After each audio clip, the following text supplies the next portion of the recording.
क्या हुआ? मौत को इतना नजदीक देखने से पांव कांपने लगे। एसीपी आज तक अपनी मौत को अपनी हथेली पर लेकर ही चला है, समझे? मौत से कभी डरा नहीं है वो। इतनी बड़ी बड़ी बातें हैं, अब बातों का वक्त नहीं है, अब एक्शन का वक्त है। कूदो एसीपी, छलांग लगाओ। 1 मिनट, लेकिन तुम पर कैसे विश्वास कर सकता हूँ कि मेरे कूदने के बाद तुम इन तीनों को छोड़ दोगे? तुम्हारे पास और कोई चारा भी नहीं। कूदो एसीपी।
ये शो देखते वक्त तो पेट के दर्द की दवा साथ में रखनी चाहिए।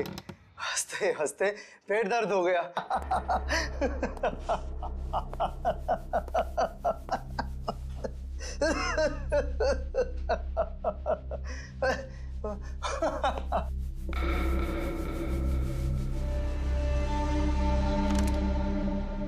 कौन है ये? प्रमोद, कौन है ये? बहुत खुशकिस्मत हो तुम। मौत से कुछ पल पहले इतनी हंसी और इतनी खुशी हर किसी को नसीब नहीं होती। कौन हो तुम? अंदर कैसे आए? मौत को अंदर आने के लिए किसी न्योते की जरूरत नहीं पड़ती है।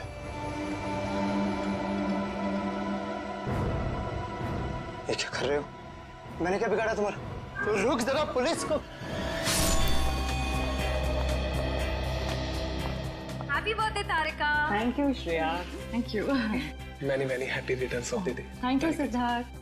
बहुत खूबसूरत फूल है। श्रेया की चॉइस है। हाँ वो तो है, श्रेया की चॉइस तो कभी गलत हो ही नहीं सकती। हाय सिद्धार्थ। हेलो। हाय श्रेया। हाय पूर्वी। काफी देर कर दी आने में। थोड़ा ट्रैफिक मिल गया रास्ते में। अरे फ्रेडी सर, ये गपागप खा रहे हो? आप तो बोल रहे थे डाइटिंग कर रहे हो। डाइटिंग ही तो कर रहा हूँ। इसके पहले तो मैं 5-5 प्लेटें एक साथ खा जाता था। क्या बात कर रहे हो? हमारे प्लान पे तो पानी फिर गया अभिजीत। अरे ऐसे कैसे? कुछ ना कुछ तो करूंगा मैं। कैसे? हृदय, उस कमरे में तुम्हारा कोई वेट कर रहा है। मेरा वेट कर रहा है? हाँ। कौन? तुम जाओ तो सही। अरे जाओ।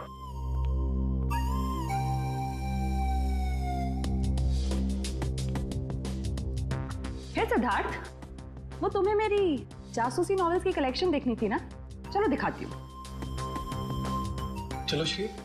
अरे कभी तो श्रेया को अकेले छोड़ो। ऐसी कोई बात नहीं है ना? चलो। इट्स ओके सिद्धार्थ, जाओ तो। चलो।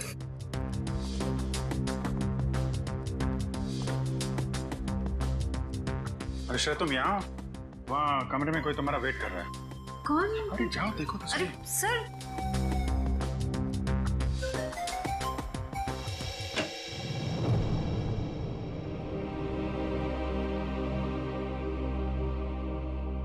श्रेया, अच्छा किया तुम सिद्धार्थ को अपने साथ यहाँ ले आई। I am very sorry. उस दिन मैंने आपके साथ बहुत बुरा बिहेव किया था।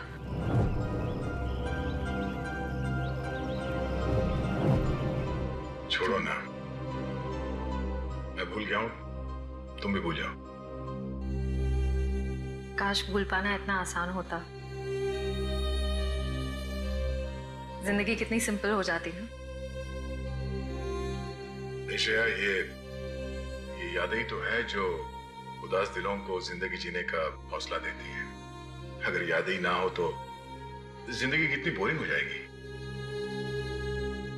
तो क्या तुमने सिद्धार्थ से शादी करने का फैसला कर लिया? मेरा दिल कुछ और कह रहा है, दिमाग कुछ और। मैं जानता हूँ श्रेया, हमारे काम में हम दिल की नहीं दिमाग की सोचते हैं, मगर एक बार सीआईडी ऑफिसर ने एक आम लड़की की तरह सोचो। दिल का इस्तेमाल करो, उसकी आवाज सुनो। मेरे दिल में तो एक ही इंसान का नाम गूंजता रहता है, और वो नाम है श्रेया। सिद्धार्थ। सिद्धार्थ प्लीज, सिद्धार्थ मेरी बात तो सुनो प्लीज। अब सुनने को बाकी क्या रह गया? पूरी हकीकत मैंने अपनी आंखों से देख ली। तुम दया से प्यार करती हो ना?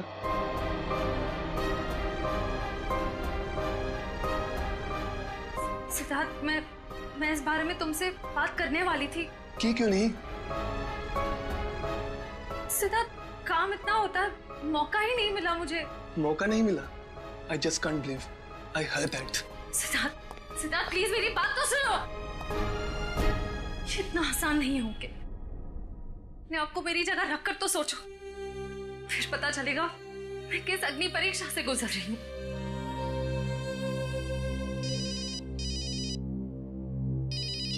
हेलो,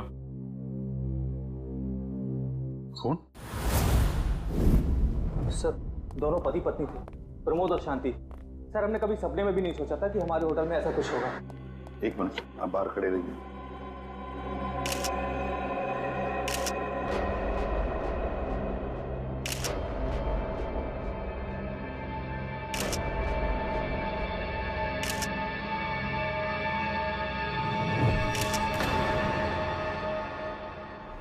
माय गॉड, दोनों की लाशें ऐसी इस अवस्था में। सर, इतने सारे केस सॉल्व किए, लेकिन इस तरह का केस कभी नहीं देखा। सर, लगता है ये दोनों खूनी से विनती कर रहे थे कि वो इन्हें छोड़ दे, मगर खूनी ने जरा भी दया नहीं दिखाई। नहीं फ्रेडी, लगता है खूनी ने पहले इन दोनों को मारा और फिर यहाँ लाकर बिठा दिया, हाथ पैर बांध दिए। जिस तरह से इन दोनों को बिठाया कुर्सी में, लगता है खूनी हमसे कुछ कहना चाहता है। ये देखो, कम से कम 6-7 वार तो किए इस बेचारी पर। ऐसे इतनी बेरहमी से मारा है जैसे ये खूनी कोई सिर फिरा हो या फिर बदले की आग में ये सब किया है उसने। My God. सर, इस प्रमोद की पीठ पे भी वार किया गया है।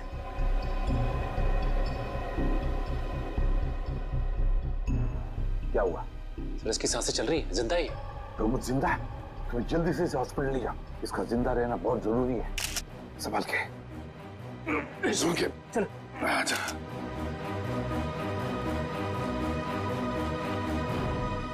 एक बात बताओ, ये खूनी अंदर आया कैसे? किसी ने देखा कैसे? नहीं सर, ये सब रात में हुआ सर, और रात के वक्त इसकी ड्यूटी रहती है सर, इससे पूछिए आप।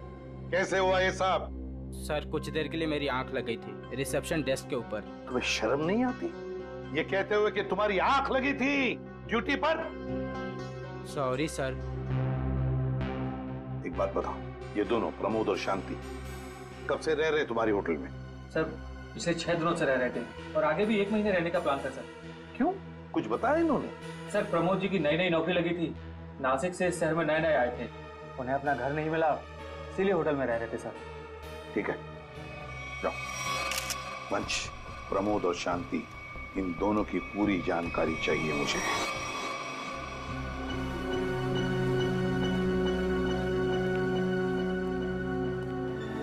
हाँ सचिन, ये प्रमोद कैसा है? सर, डॉक्टर ने ऑपरेशन शुरू कर दिया है, थोड़ी देर में पता चल जाएगा सर। लगता है सचिन, ये खूनी शांति को ही मारने आया था, प्रमोद को नहीं। देखो ना, उसने प्रमोद पर सिर्फ एक ही वार किया और फिर देखा तक नहीं कि वो जिंदा है या मर गया।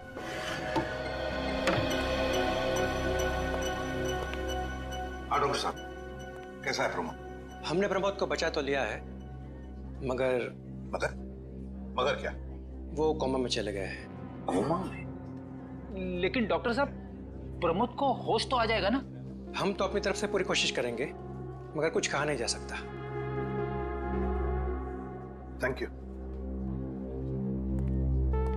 कुछ भी हो, प्रमोद होश में आना ही चाहिए। खूनी को सिर्फ प्रमोद ने ही देखा है। डॉक्टर साहब, शांति की लाश से कुछ पता चला? दया, मौत की वजह तो तुम लोगों को क्राइम स्पॉट पे ही पता चल गई होगी। पेट पर चाकू के इतने सारे घाव हैं, उसी की वजह से मौत हो गई बेचारे की। हाँ, वो तो हमें पता चल गया था। उसके अलावा कुछ और? हाँ, एक खास बात। 2 महीने पहले इसका किडनी का ऑपरेशन हुआ था। ये देखो, इसमें फोटो है। किडनी का ऑपरेशन? वंश, पता करो शहर के किस हॉस्पिटल में शांति के किडनी का ऑपरेशन हुआ था। Yes sir. और सर, वो क्राइम सीन पे जो खून मिला था वो शांति और प्रमोद का ही है। खूनी ने खून करने से पहले एक एक कदम फूंक फूंक कर रखा है। हाँ, काफी प्लानिंग की है खूनी ने इस जुर्म को अंजाम देने के लिए। उसे पता था कि ये प्रमोद ऑफिस से कितने बजे वापस आता है, और वो होटल के कमरे में पहुंच गया जब दोनों मौजूद थे।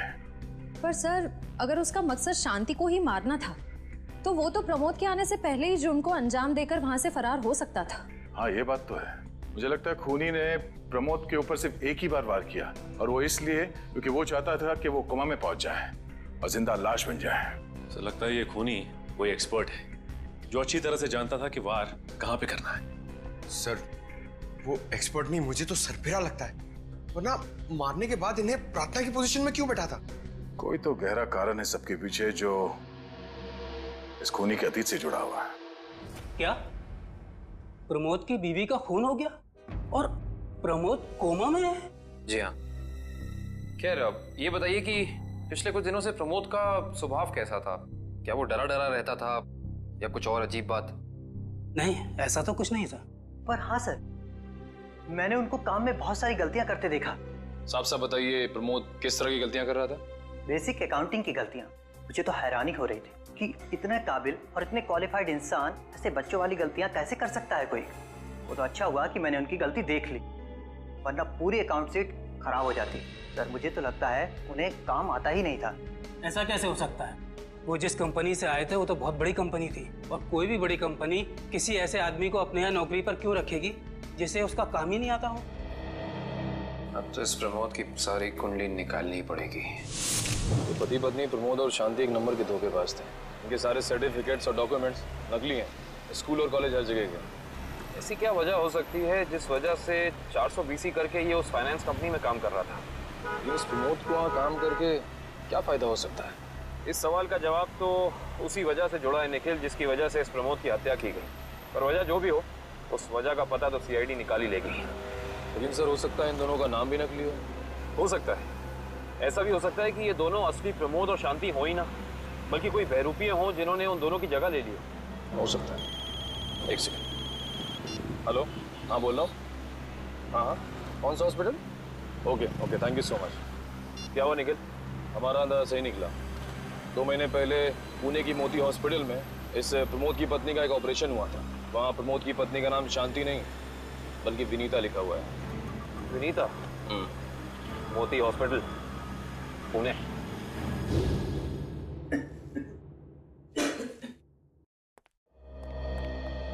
एक्सक्यूज मी, एक वक्त पे सिर्फ एक ही मरीज अंदर आएगा? हम लोग CID से। CID? मगर यहाँ मुजरिम कौन है? इसी की तलाश है हमें। एक्चुअली आपके हॉस्पिटल में 2 महीने पहले एक ऑपरेशन हुआ था, उसी के बारे में कुछ जानकारी चाहिए हमें। किसका ऑपरेशन? ये दोनों आपकी हॉस्पिटल में आए थे? ये तो मिसेस विनीता कुमार हैं। हाँ, मिसेस विनीता कुमार। और ये इनके पति, इनकी मौत हो गई? जी हाँ, विनीता कुमार का खून हो चुका है और उनके पति प्रमोद अब कोमा में है। डॉक्टर, ये बताइए कि मिसेस विनीता कुमार ने किडनी का ऑपरेशन कराया था ना? जी हाँ। हम उसके मेडिकल रिपोर्ट्स देख सकते हैं? यहाँ पे तो पति का नाम त्रिलोक कुमार लिखा है। मतलब त्रिलोक बन गया प्रमोद और विनीता बन गई शांति। इस पेपर में उनके घर का एड्रेस लिखा हुआ है। चल के पता करें, शायद कुछ पता चल जाए। नहीं निखिल, कोई फायदा नहीं होगा। इनकी पहचानों की तरह इनका एड्रेस भी नकली होगा, देखना। हाँ, हमने इन्हें ऑपरेशन के कुछ रिपोर्ट्स कोरियर की थी, मगर वो कोरियर वापस आ गए थे। डॉक्टर, ये बताइए कि इन्होंने ऑपरेशन का पेमेंट कैश में की थी या चेक से या किसी कार्ड से? इंश्योरेंस के जरिए। इंश्योरेंस? उस इंश्योरेंस कंपनी के कोई कागजात, कोई डॉक्यूमेंट्स हैं आपके पास? हाँ, इसी फाइल में होंगे। गुड।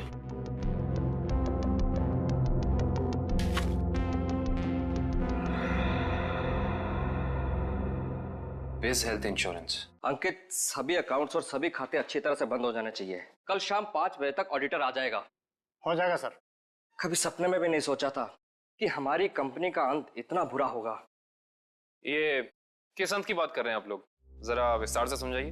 अगर आप अपने पैसे वापस लेने आए हैं तो भूल जाइए, क्योंकि जब तक अदालत अपना फैसला नहीं सुना देती तब तक हम किसी के रुपए वापस नहीं कर पाएंगे। पैसे वापस लेने नहीं, इंसाफ करने आए हैं हम लोग सीआईडी से।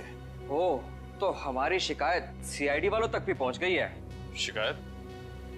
ऐसा क्या कर दिया आपकी इस कंपनी ने?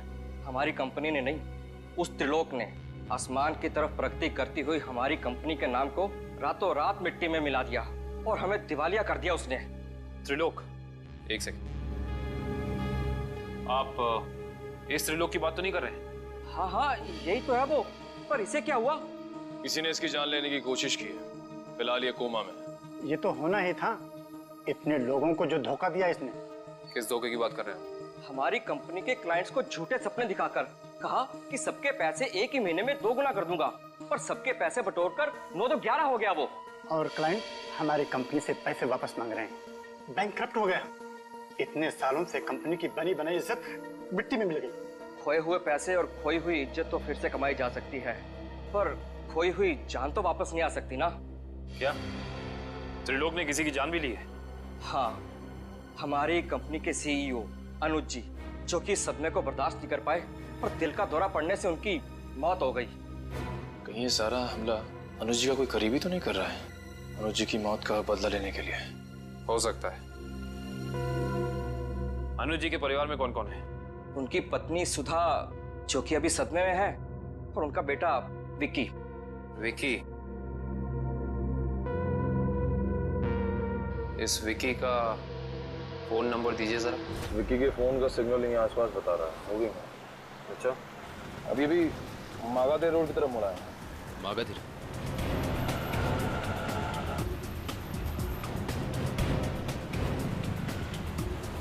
देखो सिग्नल में कुछ पता चला? एक मिनट। क्या हुआ? इस विक्की के फोन का सिग्नल यहीं आसपास बता रहा है। कहीं विक्की इस बाइक पे तो नहीं? हाँ सर, हो सकता है ये विक्की है। चेक करते हैं।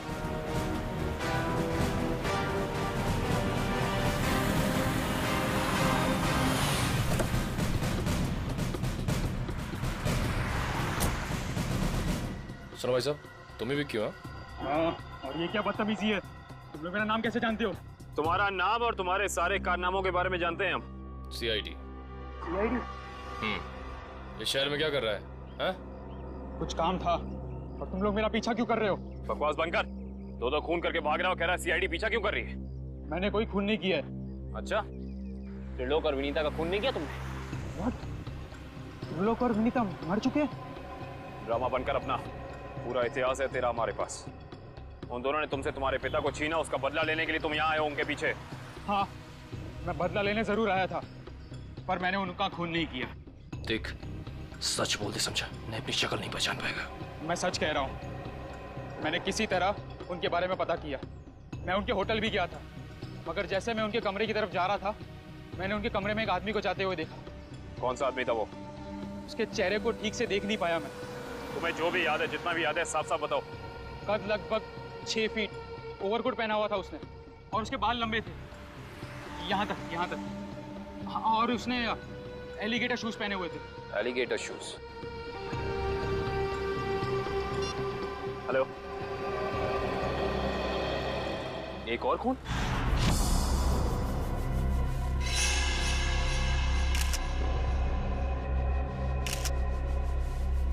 लाश ऐसे अजीब ढंग से क्यों बैठा है? कमाल है सर, पिछले वाले केस में खूनी ने उन दोनों को होटल में चाकू मारकर प्रार्थना वाली पोजीशन में बैठाया था, और इसे गोली मार के इस तरह से। लगता है दोनों का खूनी एक ही है। गोली सीधे माथे के बीचों बीच मारी है। अगर ये सीरियल किलर होता तो इसे भी चाकू से मारता सर, क्योंकि विनीता को उसने चाकू से मारा था। इसे तो गोली मारी है। हाँ, मगर लाशों को ऐसे एक ही ढंग से बिठाना क्या दो अलग अलग खूनी करेंगे? मुझे लगता है दोनों का खूनी एक ही है। और जिस वक्त इस तिग्मांशु का खून हुआ, लगता है खाना खाने ही वाला था। सर, यहाँ पे दूसरी प्लेट भी पड़ी है। कहीं ऐसा तो नहीं कि ये तिग्मांशु की बीवी के लिए थी? मैम साहब तो 1 हफ्ते के लिए गाँव गई हुई है, 1 हफ्ते के बाद लौटेगी। तो क्या घर में कोई और आदमी था जिसके लिए तिग्मांशु ने एक और प्लेट में खाना डाला? नहीं साहब। अच्छा, जब तुम घर वापस आए उस वक्त ये दरवाजा खुला था या बंद था? नहीं साहब, बंद था। तो फिर तुम घर के अंदर कैसे आए? साहब ने एक चाबी मेरे पास भी दे रखी है। तो जो कोई भी था, ऐसा लगता है कि तिग्मांशु उस आदमी को जानता था। एक काम करो सचिन, पंकज, घर की अच्छी तरह से तलाशी लो, देखो कुछ मिलता है क्या।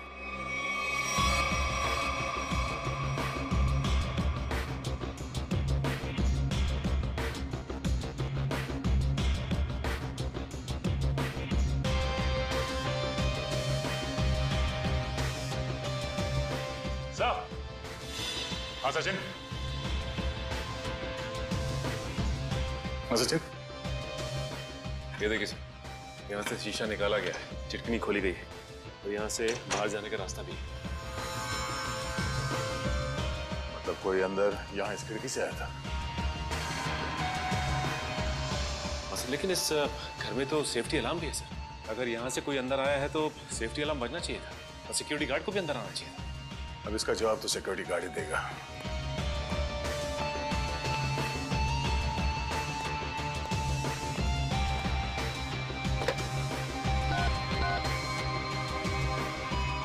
हेलो सिक्योरिटी, अच्छा आज दोपहर को तिग्मांशु जी के घर से अलार्म बजा था?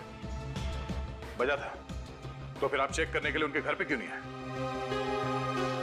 ओ आई सी, पिछले हफ्ते भी? ठीक है, थैंक यू। क्या बोला सर ये सिक्योरिटी वाला? सिक्योरिटी का कहना है कि अलार्म बजा था और उन लोगों ने घर में फोन भी किया, तो तिग्मांशु जी ने कहा कि गलती से अलार्म बज गया, इसलिए वो लोग ऊपर नहीं आए। सर, हो सकता है तिग्मांशु ने मजबूरी में कहा, खूनी ने उसके सर पे गन तान दी हो। कुछ कह नहीं सकते, बात करते वक्त अगर थोड़ी सी भी टेंशन हो आवाज में तो ये सिक्योरिटी वाले तुरंत भाप लेते हैं। दरअसल पिछले हफ्ते भी तिग्मांशु के घर से अलार्म बजा था और जब सिक्योरिटी वालों ने फोन किया था तो तिग्मांशु ने यही कहा था कि गलती से बच गया। सर, ये खूनी काफी चालाक लगता है, खेल खेल रहा है। देखते हैं, जरा देखो इस घर में कुछ और मिलता है क्या। खूनी ने कोई ना कोई सुराग जरूर छोड़ा होगा, चेक करो।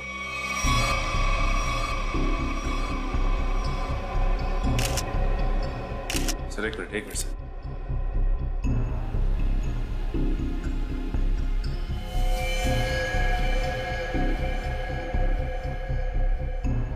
ये देखिए सर, खून। ये खून यहाँ कैसे? कहीं खूनी का तो नहीं है खून? ये तो डॉक्टर सालों के ही बताएंगे। वो खून किसका है ये अभी पता चल जाएगा। तारिक आती होगी रिपोर्ट लेकर के। डॉक्टर साहब, इस तिग्मांशु के बारे में कुछ और पता चला? हाँ। वो कैसे? इसे गोली मारने से पहले बेहोश किया गया था। क्या? इसे बेहोश किया था?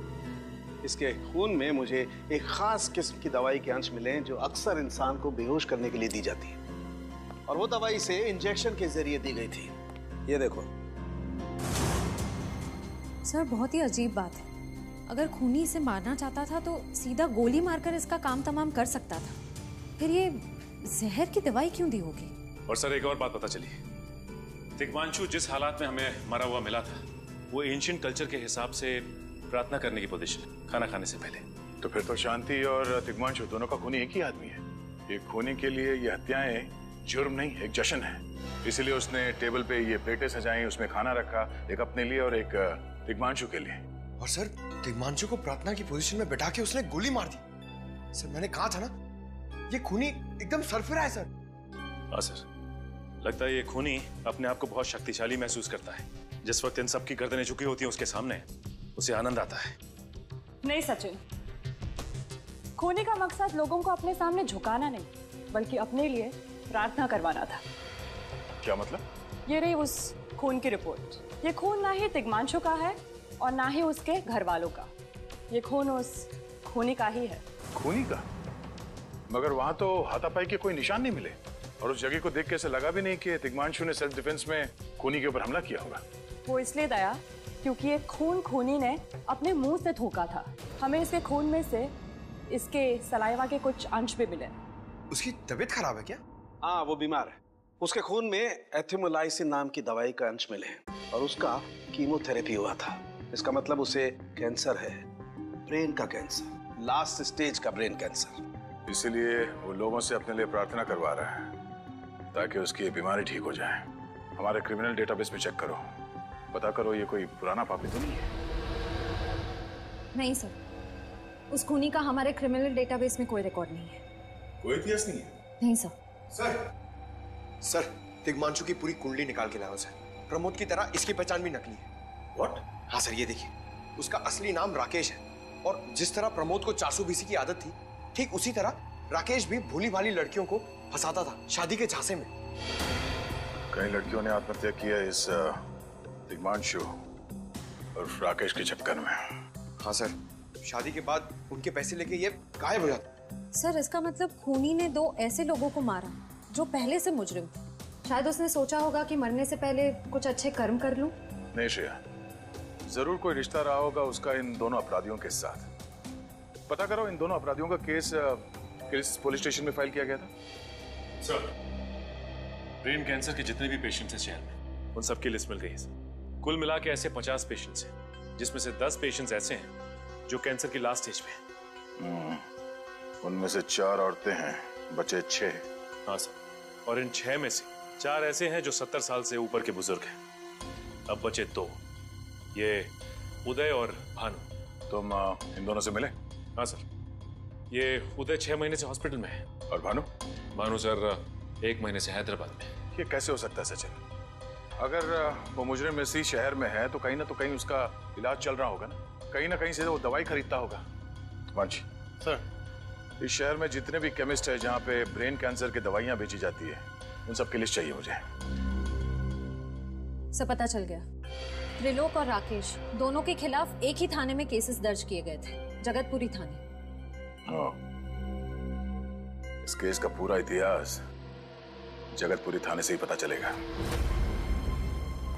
Excuse me. यस। आपकी दुकान पे ब्रेन कैंसर की दवाइयाँ बेची जाती हैं? जी हाँ, हमारी दुकान उन चुनिंदा दुकानों में से है जहाँ ये दवाई आपको मिलेगी। वैसे ये दवाइयाँ बहुत कम लोग खरीदते होंगे नहीं?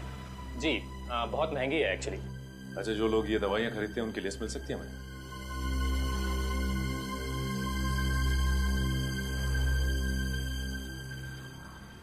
ये रही वो लिस्ट।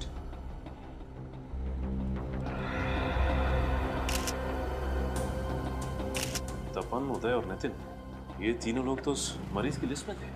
अच्छा, आपको पूरा यकीन है कि इनके अलावा और कोई नहीं आता ये दवाई लेने के लिए? जी नहीं, लेकिन हो सकता है कोई गैर कानूनी तरीके से ये दवाई खरीद रहा हो। ये दवाइयाँ काफ़ी महंगी है ना, आम आदमी इसका खर्चा नहीं उठा सकता। अच्छा, आप किसी ऐसे आदमी को जानते हैं जो ये गैर कानूनी काम करता है? एक आदमी है, आंद्रे नाम है उसका। प्यार से लोग उसे एंडी कहते हैं। ये जो ज्वाला रोड पे पब्लिक पार्क है ना, अक्सर वहीं मिलता है। कांस्टेबल सुनील। Yes sir. आप सीआईडी से ही हैं ना? हाँ, हमारी बात शायद आप ही से हुई थी। सर बताइए, कांस्टेबल सुनील आपके लिए क्या कर सकता है? सुनील जी, हाल फिलहाल में इस रिकॉर्ड रूम में कोई चोरी वगैरह हुई थी क्या? चोरी नहीं तो सर, अब यहाँ वाला कोई चोरी कैसे करेगा? सुनील, फिर आप एक हेल्प कर सकते हैं हमारी। हमें 2 मुजरिमों की फाइल चाहिए। एक का नाम है त्रिलोक कुमार और दूसरे का राकेश भिवेन। एक मिनट सर, क्या नाम बोले? राकेश? राकेश भिवेन।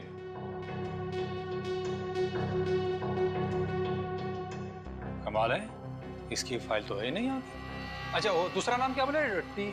त्रिलोक? त्रिलोक कुमार। इसकी भी नहीं है? दोनों की फाइल्स नहीं।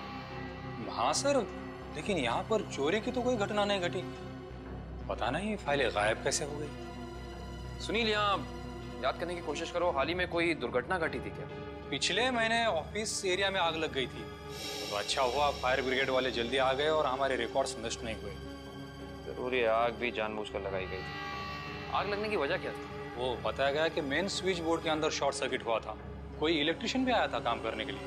जरूर वहीं छेड़छाड़ की गई है। उस इलेक्ट्रिशियन का कोई आता, कोई पता, कोई कांटेक्ट है?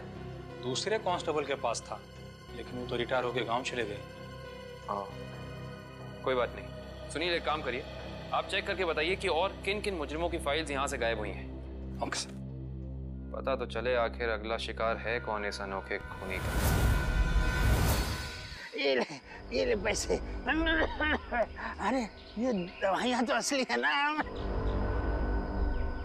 अरे अंकल जी, ये जो शक की बीमारी है ना, कैंसर से भी ज्यादा खतरनाक है। अगर आपको यकीन नहीं है कि ये दवाई असली है या नहीं, तो खुद जाकर दुकान से क्यों नहीं खरीद लेते? अरे तुम तो बुरा मान गए, मैं तो बस ऐसे ही पूछ रहा था, मेरा मतलब वो नहीं। जानते हो, इस तरह से दवाइयाँ बेचना और खरीदना दोनों गैर कानूनी है। बाकी तुम्हारा कोई फायदा नहीं है। मैंने सुना था कि सीआईडी बड़े बड़े केस हैंडल करता है। मैं तो छोटा मोटा चोर हूँ, जाने दो ना साहब। हाँ मिस्टर छोटे चोर, ये बताओ कि तुम्हारे पास से ये दवाइयाँ खरीदने के लिए कोई ऐसा आदमी आता था जो 6 फीट लंबा था और लंबे लंबे बाल थे उसके, और वो एलिगेटर वाले शूज पहनता था? हाँ, वही जो आगे से नुकीला होता है। हाँ, आया था चिराग। आप लोग चिराग को ढूंढ रहे हो? हाँ। कहाँ मिलेगा ये चिराग? चिराग? लगता है चिराग घर पर नहीं है। कमरे अच्छी तरह से चेक करो, देखो कुछ मिलता है क्या। पंकज, कंप्यूटर चेक करो।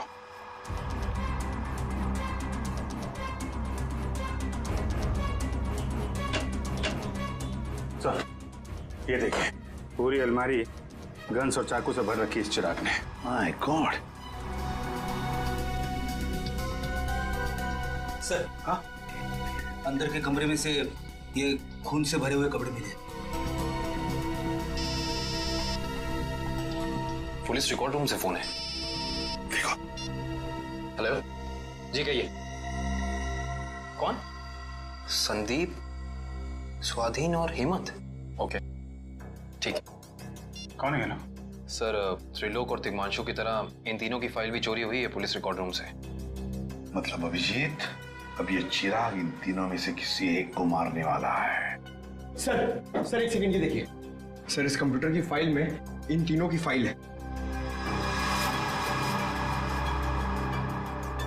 सर, ये तीनों भाई हैं और बदमाश भी हैं, और इन्होंने 3 खून किए हुए हैं सर। सर, यहाँ पे 2 एड्रेस है, एक चीकूवाड़ी और एक चारकोप। चारकोप और चीकूवाड़ी। एक काम करते हैं अभिजीत, हम दोनों चीकूवाड़ी चलते हैं और तुम लोग तीनों भी चारकोप चले जाओ। Yes sir. हाँ सर। चलो अभिजीत।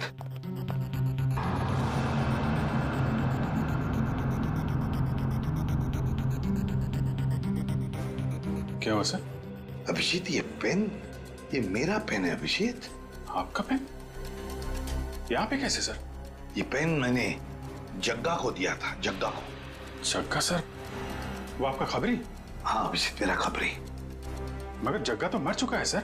हाँ अभिजीत, तो मर चुका है, लेकिन जिस खून में तलाशी करने में मदद की थी जग्गा ने हमारी, उस वक्त वो खून भी इसी तरह हो रहे जैसे आज हो रहे हैं।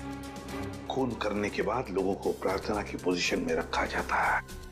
चलते हैं सर। नहीं अभिजीत, क्योंकि अभिजीत जिस तरह से वो खून किए जा रहा है, लगता है मुझे संदेशा भेज रहा है, तो मुझे मिलना चाहता है अकेले में।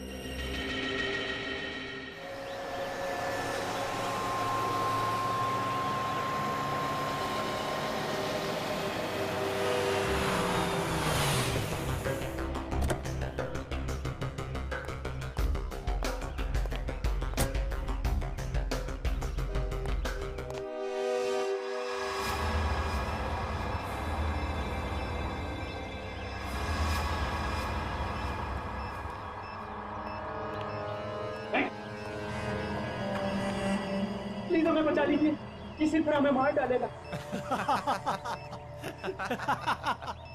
घबराओ मत, मैं इसे भी प्रद्युम्न हूं, कुछ नहीं होने दूंगा तुम्हें। इनकी बातों को ज्यादा सीरियसली मत लेना, इन्हें तो झूठे वादे करने की आदत है, और इतनी बड़ी बड़ी बातें करने से पहले एसीपी जरा मेरा इंतजाम तो देख लो।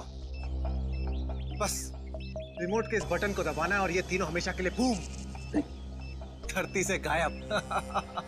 क्यों कर रहे हो तुम ये? क्या गलत कर रहा हूँ? हाँ बोलो। पर ये तीनों तो वैसे भी कानून से भागे हुए अपराधी है ना, तो इन्हें मारकर क्या गलत कर रहा हूँ मैं? इन्हें सजा देने का हक तुम्हारा नहीं, सिर्फ कानून का हक ही है। बस यही तो प्रॉब्लम है, जब तक तुम कानून में हो कुछ नहीं हो सकता। क्या क्या चाहते हो तुम मुझसे? पहले अपनी ये गन मुझे दो। एसीपी, मुझे अपनी गन दो, वरना मैं ये रिमोट दबा दूंगा। एसीपी, मैं 3 तक गिनूंगा। 1 2 3। नहीं,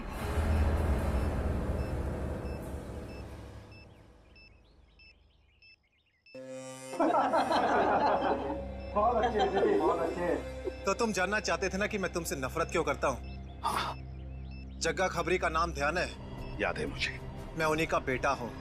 पता चल चुका था मुझे। एसीपी, तुमने मेरे पिताजी से वादा किया था ना कि तुम उनका बाल भी बाका नहीं होने दोगे। फिर क्यों नहीं बचा सके उन्हें? बोलो। देखो चिराग, तुम्हारे पिताजी की मौत का बोझ आज भी मेरे दिल पर है। बंद करो ये तुम्हारा नाटक। उस वक्त कहाँ थे तुम, जब मेरे पिताजी की मौत के बाद मैं और मेरी माँ दर दर की ठोकरें खा रही थी? खाने के पैसे तक नहीं थे हमारे पास। तो तुम मेरे पास चले आते, मैं कुछ मदद कर सकता था तुम्हारी। क्या कर लेते तुम? हाँ, सिवाय झूठे वादों के। तुम्हें पता है एसीपी, मुझे कैंसर है, आखिरी स्टेज। और ये इसीलिए क्योंकि मेरी माँ के पास पैसे नहीं थे मेरे इलाज के लिए। मैं तुम्हारा दुख समझ सकता हूँ चिराग, तुम्हारी तकलीफ समझ सकता हूँ, मगर इन तीनों ने क्या बिगाड़ा है तुम्हारा? तुम इन तीनों की जान बचाना चाहते हो? हाँ। तो तुम्हें अपनी बलि देनी होगी। क्या मतलब? मतलब तुम इस बिल्डिंग से छलांग लगानी होगी, ताकि फिर कोई जग्गा खबरी सीआईडी का शिकार ना बने।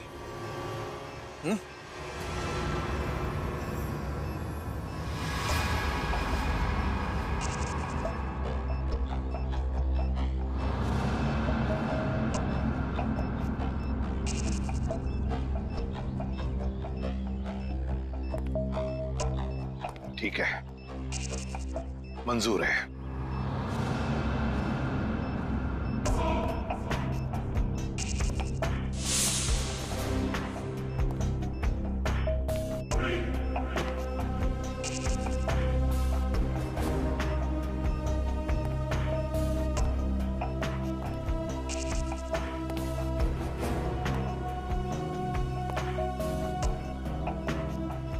चढ़ो एसीपी, चढ़ो।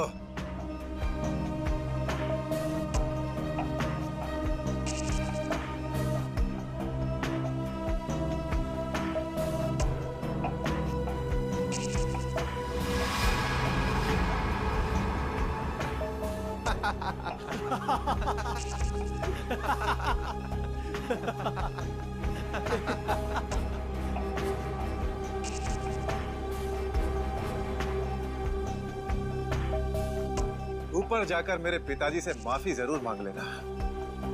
क्या हुआ, मौत को इतना नजदीक देखने से पांव कांपने लगे? एसीपी आज तक अपनी मौत को अपनी हथेली पर लेकर ही चला है, समझे? मौत से कभी डरा नहीं है वो। इतनी बड़ी बड़ी बातें, अब बातों का वक्त नहीं है, अब एक्शन का वक्त है। कूदो एसीपी, छलांग लगाओ और अपनी ये बेहतरीन जिंदगी को अलविदा कह दो। चलो। 1 मिनट, मैं जरूर कूदूंगा, लेकिन तुम पर कैसे विश्वास कर सकता हूं कि मेरे कूदने के बाद तुम इन तीनों को छोड़ दोगे? तुम्हारे पास और कोई चारा भी नहीं है। कूदो एसीपी, वरना मैं इस रिमोट का बटन दबा दूंगा।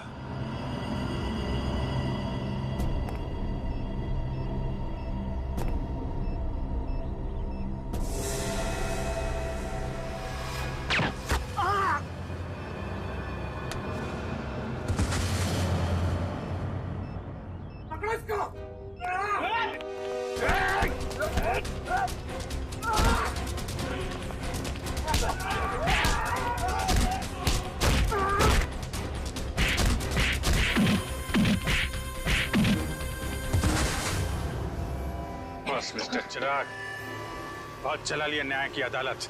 सीआईडी का काम सीआईडी को सौंप दो। फ्रेडी, पंकज, उन तीनों के शरीर से बॉम्ब हटा दो संभाल के। और तुम मेरे दोस्त, मेरा खबरी जग्गा के बेटे लगते ही नहीं, उस बेचारे ने तो अपनी जान कुर्बान की हमारी मदद करने में, कानून की मदद करने में। मगर तुम, लानत है तुम पर, जैसे घटिया काम करने निकले थे। दो खून किए तुमने। तुम्हें तो शायद फांसी ही होगी, फांसी।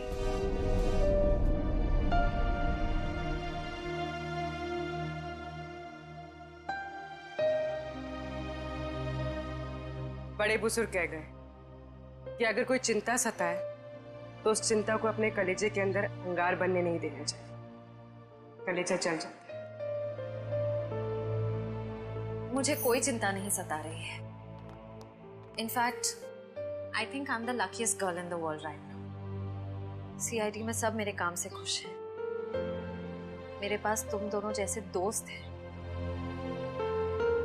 मेरी शादी होने वाली है। एक लड़की को और क्या चाहिए होता है? शायद प्यार। प्यार भी तो है ना मेरे पास। मम्मी पापा का प्यार, दोस्तों का प्यार और सिद्धार्थ का प्यार। जुबान की बात दिल से मेल नहीं खा रही है श्रेया। मतलब ये कि दिल की बात जुबान पे लाने का वक्त आ गया है श्रेया। वो श्रेया कहाँ गई? हाँ, जो अपने सारे डिसीजंस खुद लेती थी, जिसे पता था कि उसको अपनी जिंदगी में क्या चाहिए। हाँ श्रेया, अब वक्त आ गया है। तुम्हें किसी एक को चुनना ही होगा। और अगर तुमने एक स्ट्रॉन्ग डिसीजन नहीं लिया ना, तो उसका असर तुम्हारी जिंदगी पर नहीं, बाकी 2 जिंदगियों पर भी पड़ेगा। मैं क्या डिसीजन लूं? किसे चुनूं? उस इंसान को जिसे मैं बहुत प्यार करती हूं, पर उन्होंने कभी अपने प्यार का इजहार नहीं किया, या शायद वो मुझसे प्यार करते ही नहीं, या फिर उस इंसान को जो मुझसे बहुत प्यार करता है, मुझे पलकों पर बैठा कर रखता है। मगर यहाँ पे इम्पोर्टेंट सवाल ये है कि तुम किससे प्यार करती हो?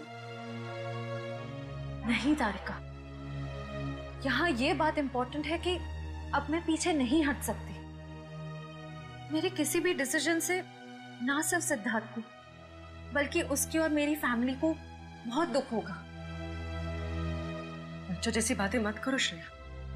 हर माँ बाप चाहते हैं कि उनके बच्चे को जिंदगी की हर खुशी मिले। तुम सिद्धार्थ के साथ खुश नहीं रह पाई तो क्या अंकल आंटी खुश रह पाएंगे? और अगर तुम खुश नहीं रही तो क्या सिद्धार्थ खुश रह पाएगा? तुम्हारा एक कदम श्रेया बहुत सारी जिंदगियों को अफेक्ट करेगा। तुम बस दिल से काम लो। देखो, दिल हमेशा सही रास्ता दिखाता है। ठीक है, अब से मैं अपने दिल की बात सुनूंगी। अगर मैं किसी भी कदम पर कमजोर पड़ जाऊं तो तुम दोनों को मुझे सही रास्ता दिखाना होगा। हाँ, लेकिन एक शर्त पे। कैसी शर्त? तुझे आइसक्रीम खिलानी पड़ेगी। Of course.